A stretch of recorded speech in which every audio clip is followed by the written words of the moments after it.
Kini nga seminar workshop nakasentro sa pagpalig-on ug pagpalambo sa agrarian reform beneficiaries o kon ARB cooperatives aron duna sila'y kaalam, kahanas ug abilidad sa pagpadagan sa ilang tagsa-tagsa ka mga kooperatiba kay ang kooperatiba usa kini ka behikulo nga mapalambo ang panginabuhi sa mga miyembro. Kini ang gibutyag ni Dr. Enrique Paderes Jr., ang Provincial Agrarian Reform Officer 2 atol sa gihimong Financial Management Seminar Workshop Training Batch 1 dito sa Carmel's Inn and Restaurant ni atong Hunyo 18 hangtod 21 ning tuiga. Mokabat sa 35 ka mga partisipante gikan sa upat ka mga ARB cooperatives ang ningtambong sa maong seminar workshop o kini mao ang Bulanon ARB Co-op sa Barangay Bulanon, Sagay City Seed Co-op sa Barangay Bagunbon, San Carlos City, Banao MPC sa Barangay Maaslob, Calatrava, Dulis ARB MPC sa Barangay Dulis, Calatrava.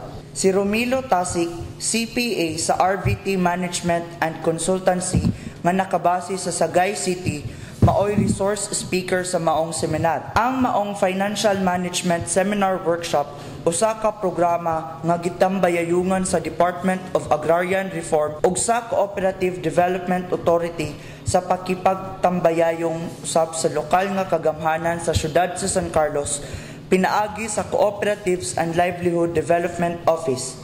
Sa mensahe ni City Mayor Gingo Valmayor Jr.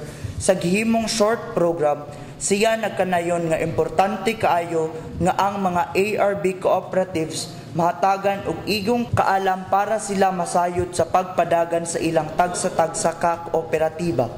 Dugang pa sa mayor nga ang gobyerno daghan og mga programa nga makatabang sa agrarian reform beneficiaries cooperatives kay ang ilang kalambuan man sa tanan. Ang mga asosasyon, daghan kayong mga kooperatiba, daghan kayong mga organisasyon, daghan kayong mga gobyerno nga maguba tungod sa walay pagsalig sa kusa-kusa, labi na gyud sa paghandol og kwarta. Lisod kay ni kwarta.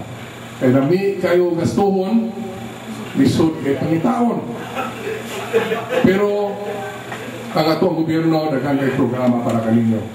Gusto gyud namo pod nga kamo tagamtam o maayo nga mga programa sa inyong mga tagsa-tagsa nga mga organisasyon, sa inyong tagsa-tagsa nga mga kooperatiba.